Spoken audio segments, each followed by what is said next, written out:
Vous êtes tous mes petits jouets. Et moi, j'adore quand je vous fais bien souffrir. J'inflige de la souffrance pour me marrer. Oh là là là là là. Qu'importe les trucs que je regarde, s'il y a bien quelque chose que j'aime dedans, ce sont les personnages. Les apprécier, les détester, les voir se développer, changer, qu'ils soient gentils, moralement complexes ou les plus grands fils de p*** sur Terre, j'aime trop. J'aime trop. Je suis limite parasocial, les gars. Wesh, t'es sérieuse là? Tu fais quoi? Tu craches ton propre frère. T'as pas d'honneur, tu me dégoûtes. On était censé être une famille. Et toi tu gâches tout. Juste pour toi, t'es égoïste, tu me dégoûtes, wesh.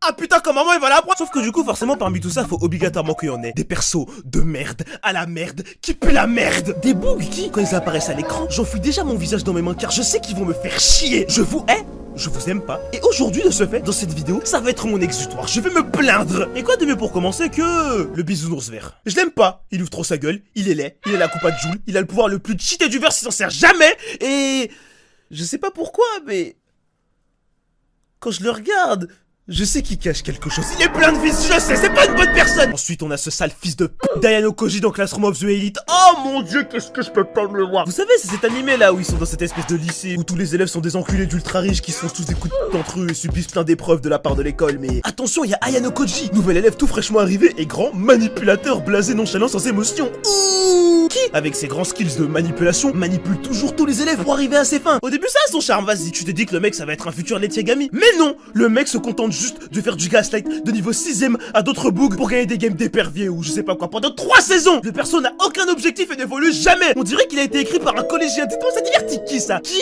est diverti après avoir vu Ayano Koji gaslight 3 raclis et avoir fait du chantage à un mec pour la 7ème fois pour gagner une game de Koh-Lanta et empêcher un bug de se faire coller, s'il vous plaît? Mais ouh, attendez, il a tellement d'aura. Il est trop stylé à être tout le temps calme, blasé, inexpressif. Il rigole pas, il fait semblant d'avoir des notes moyennes alors qu'il est hyper intelligent ou de cacher le fait qu'il se bat trop bien, trop swag. Oh là là là là. Et ça c'est trop pour faire bander les mecs qui croient que eux aussi ils sont nuls dans la vraie vie parce qu'ils cachent leur véritable force alors qu'en vrai ils cachent juste rien. Parce qu'il y a rien. Je crois que la pire scène c'est vraiment à la fin de la saison 1 là où t'as la tsundere de service qui veut lui dire merci beaucoup de nous avoir sauvés mais crois pas que je t'ai vu quelque chose comme ça hein baka. Et que lui, dans sa tête, il se met à drop le monologue le plus gênant du siècle. Mais en vérité Suzune, je ne t'ai jamais vu comme une alliée. Ni toi, ni ceux que j'ai sauvés, ni aucun autre élève du lycée. Car, qu'apportent les sacrifices, seul gagner compte. Les gens sont juste des outils pour moi. Oh là là là. Pourquoi tu mens? Pourquoi tu mens? Je viens de manquiller 12 épisodes de toi en train d'aider tous les élèves gentils de l'école. Arrête de faire craquer, tu veux juste gagner. T'es un chic type, ok. Tu veux faire du bien autour de toi et c'est ok. Pourquoi tu fais Crary? T'es un sociopathe nonchalant. En fait il est juste autiste les gars. C'est ça, il est juste autiste. Tout ça parce qu'il a grandi dans la white room. Il est cruel et terrible, on pousse ton intellect et ton physique à leur maximal et te fait supprimer tes émotions pour devenir un génie. Son, comment veux-tu que je te prenne au sérieux? C'est quoi cette backstory? Donc il a fait des multiplications dans une salle blanche quand il était petit et il poussait des filles par terre, donc c'est pour ça qu'il est comme ça. Et le pire dans tout ça, je crois qu'en fait c'est même pas le personnage en lui-même, c'est la flopée de profond débile qu'il a engendré. C'est-à-dire qu'il y a des êtres humains qui ont vu l'animé et qui se sont dit oh mon dieu comment il est trop top, je veux devenir comme lui. Et ils sont beaucoup quoi. Genre tu tapes son balai sur YouTube, t'as comment éteindre ses émotions, la méthode Ayano Koji. Et la vidéo a 300 000 vues. Et s'il vous plaît les commentaires, oh my god. Toi et moi, on ne se connaît pas. Mais maintenant, je sais qu'il existe des monstres comme moi. Espèce d'enculé, tu n'as même pas la SSR. Et c'est une vraie niche les gars, que ce soit sur YouTube ou TikTok, les gens sont obsédés par lui s'il vous plaît. Il existe des playlists comprenant plus de 1000 vidéos, 1001, la moitié de la chaîne de Squeezie, à base de contrôler ses émotions comme Ayano Koji, les secrets de la White Room, Ayano Koji, les 48 lois du pouvoir, maîtriser l'observation comme Ayano Koji, manipuler comme Ayano Koji, branler comme Ayano Koji. Et les commentaires. Et n'oubliez pas de ne jamais sourire. Comment faire pour manipuler ou détruire mentalement une personne et comment savoir si on me manipule? S'il te plaît, devenez comme Ayano Koji. Bref, je peux pas me le voir. Oh, les énergumènes que je me suis mangé au collège à cause de lui. Ensuite, mesdames et messieurs, on va parler de la série qui a rendu dingue toutes les réactions sur internet entre 2019 et 2022, Euphoria. The série publicitée par la critique mettant en scène les tumultes de la vie de lycéen naviguant entre violence, alcool, sexe et drogue. Et déjà de base c'était mal parti parce que je ne peux pas relate à ce genre de bullshit. J'ai passé mes 3 années de lycée à faire des vidéos YouTube enfermées dans ma chambre, tout ça là je connais pas. Mais en plus, quand j'ai regardé la série et que j'ai vu que l'entièreté des personnages étaient absolument tous détestables, c'était dur. Sauf toi bien sûr ma précieuse, belle, drôle, magnifique, intelligente, rayonnante et talentueuse Zendaya, toutes les actions de ton perso sont justifiées. T'as pas à faire de société trop forte et incroyable, mais le reste... C'est compliqué de faire des choix entre Nate, le psychopathe homosexuel refoulé qui est le roi des gros enculés, genre tout domaine confondu, ou des persos que j'aimais bien à la base, comme Jules, qui était chill, puis il tape des phases où elle sait jamais si elle aime ou pas, puis elle la laisse et se barre de la ville pour se taper une autre meuf, puis elle revient, et la relaisse en se barrant encore, puis elle revient, devient jalouse du nouvel ami que Ru s'est fait pendant ce temps avant de tromper Ru avec ce même mec. Mais je crois que parmi tous les personnages, ce qui me donne vraiment envie d'envoyer un chassé dans la télé, rien que quand je les vois à l'écran, la tête de homme, déjà il y a elle. Oh là là là là là. Elle s'appelle Kate et son histoire commence vraiment de manière très triste. Il y a une sextape d'elle qui a été leak et on en parle dans tout le lycée. C'est un événement horrible et affreux à traverser psychologiquement. Tout le monde pense que c'est elle et soudain, le principal l'appelle dans son bureau pour lui en parler. Mais positivement, genre le mec se fait du souci pour elle et veut l'aider. Et elle, on sait pas pourquoi, de nulle part, elle fait ça. Il paraît qu'une vidéo de toi circule et... Ah, donc comme la fille sur la vidéo elle est grosse, et bah c'est forcément moi. Je ne dis pas que c'est forcément vous, je dis juste que les rumeurs ont l'air bien renseignées quand même. Super le body shaming en 2018. Donc maintenant, comme la fille avec exactement la même voix et la même coupe de cheveux que moi sur la vidéo est aussi grosse, c'est forcément moi. Parce que j'ai dit, j'ai même pas vu la vidéo, je voulais juste savoir si vous allez... Vous êtes grossophobe principal, l'Amérique est grossophobe, ça me dégoûte. Je voulais juste vous aider Kate, je suis tellement désolé. C'est de la discrimination. Désolé. Period. Et après elle se barre, comme ça. En mode il a fait le coup de la manipulation du body shaming. Et je sais que c'était pour faire arrêter les rumeurs, blablabla, mais il y avait pas une autre solution. Wesh, le mec il était au bord des larmes. Et puis ensuite elle a toute cette phase où elle devient la bad bitch et t'as un mec super cool. Genre vraiment le seul mec bien de la série, je crois qu'il sort avec elle et elle est absolument horrible avec lui. Et puis ensuite elle veut le quitter parce qu'elle l'aime pas, mais comme elle a pas les couilles de lui dire la vérité, elle lui ment en lui disant qu'elle a une tumeur mortelle au cerveau. Et la scène se passe comme ça. Alors moi je pense que tu me mens, que tu n'as pas de tumeur au cerveau et que t'as juste pas les couilles de me quitter normalement. Ah, donc comme j'ai une tumeur au cerveau, je suis pas assez haut dans tes standards et tu veux me quitter, Ethan. Non, j'ai pas dit ça. C'est parce que je suis grosse, c'est ça? Non. Je suis genre vraiment déçu de toi, waouh. Si tu veux me quitter, Kate, c'est ok, juste dis-le. Super la grossophobie en 2019, donc tu me quittes et en plus tu me body shame. D'accord, très bien, je me casse. Period. Pourquoi faire? Pourquoi faire? Et en plus elle regrette instant après, c'est quoi ton problème? Eh vas-y, retourne écrire des fanfics gay des One Direction, là c'est bien fait pour toi. Et ensuite il y a Cassie, oh mon dieu. Déjà elle, je savais que j'allais la détester parce qu'elle est jouée par Nazitron 3000 en personne. Mais là, oh, elle a dépassé toutes mes attentes. Chaque fois que ça basculait sur sa POV, j'avais envie de... Parce que je le rappelle, hein, t'as des personnages 100 fois pires qu'elle dans la série, hein, des trafiquants de drogue, des pointeurs, Nate qui commet les 7 péchés capitaux à chaque épisode, mais elle a une manière de tout rejeter sur les autres et de ne pas apprendre de ses erreurs, ça me trigger. You know you fucking give me that look, Maddie, because I didn't fuck your boyfriend. You two were broken up for 3 weeks and 3 days before we even had sex, so I didn't betray you. Plus, you guys are terrible for each other, and you know I'm right, and you guys can all judge me if you want, but I do not care. I have never, ever been happier. Le rage bait est trop puissant. Elle trompe son premier mec plusieurs fois, le quitte, puis elle couche avec le mec de sa meilleure amie dans son dos avant de devenir obsessive avec lui pendant toute la saison 2. Mais genre, pire qu'une yandere, psychopathe, hein. Et en plus, le mec en question, c'est Nate, l'apôtre de Satan. Bref, et comme si c'était pas assez, en plus, on arrive à la saison 3. Déjà, elle se marie avec lui, mais en plus...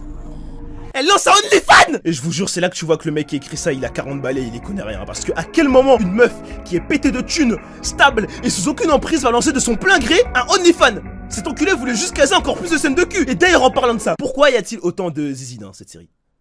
Je demande juste. Non mais parce qu'en fait depuis la nuit des temps, tous les films et séries ont passé un accord tacite de ne pas montrer les parties génitales des gens quand ils sont nus. Mais j'ai l'impression que eux, ils sont pas au courant. À chaque épisode des bites et encore des bites. En vrai, en photo, en vidéo, petit, grand, beau, moche, tout le temps des zizi. Oh my god. Je regardais la série dans mon salon à 2h du mat et j'avais la peur de ma vie que mes darons se lèvent chercher un truc. J'étais parano, à chaque bruit j'éteignais la télé, j'avais l'impression de jouer à FNAF 3 frère.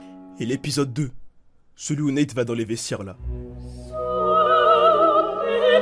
Je veux même pas en parler en fait, je veux plus parler de cette série du tout d'ailleurs, figurez-vous. Allez, suivant. Le prochain personnage dont j'aimerais vous parler maintenant est dans Digital Circus. Mon dieu, qu'est-ce que j'adore Digital Circus, je suis ça depuis le day one. Il y a du merch Digital Circus dans chaque pièce de mon bureau. Oh putain, mais tu fais quoi?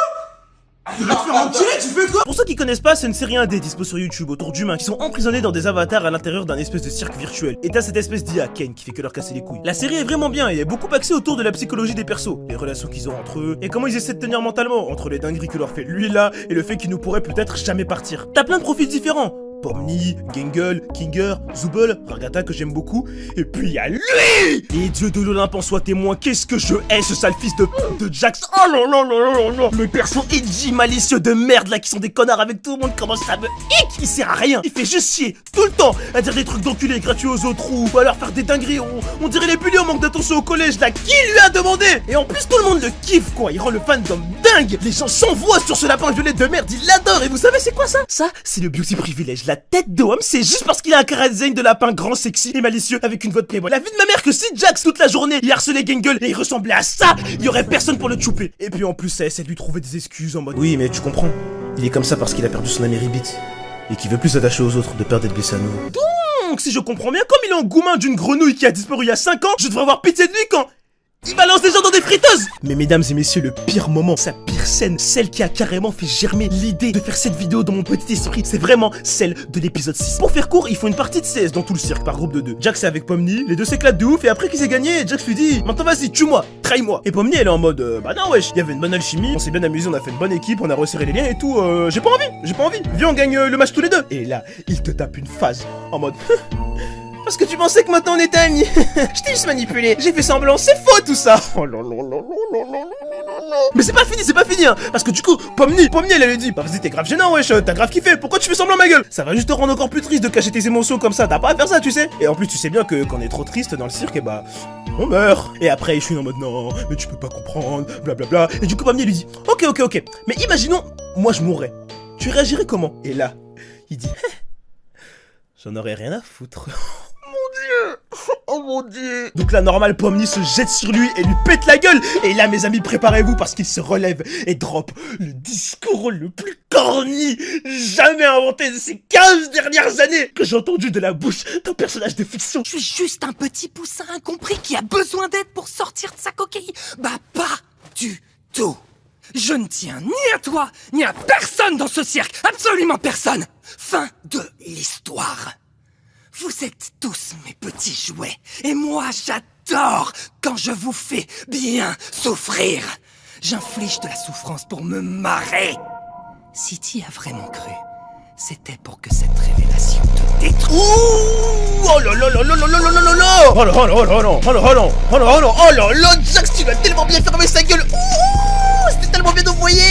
C'était tellement cold. Ma gueule, y'a pas de sentiment ici ma gueule, t'as capté ou pas la drill c'est... Et en plus Zerma après c'est lui il est triste. C'est lui l'enculé avec les gens. Et après c'est lui qui est triste. Et il regrette. Et en plus il le pardonne et il essaie de retourner vers lui. Et lui il va faire genre Zerma le mec pas bien. Mon dieu, oh my god, il est tellement pathétique. Quand il était tellement dans le bad que dans l'épisode 7 il a failli canner là. Qu'est-ce que j'étais content. Bref, même la créatrice te déteste. À partir de là je sais même pas quoi vous dire de plus. Et je sais très bien que pour tout ce que j'ai dit dans la vidéo là vous allez me dire mais Palté tu comprends pas. Ce sont des personnages complexes écrits avec des vices et des défauts dans lesquels on les voit s'auto-saboter. Ils sont faits pour être détestés ou qu'on puisse se reconnaître dans leur trauma et leur fragilité. Et chut, j'en ai rien à faire. Laissez-moi être.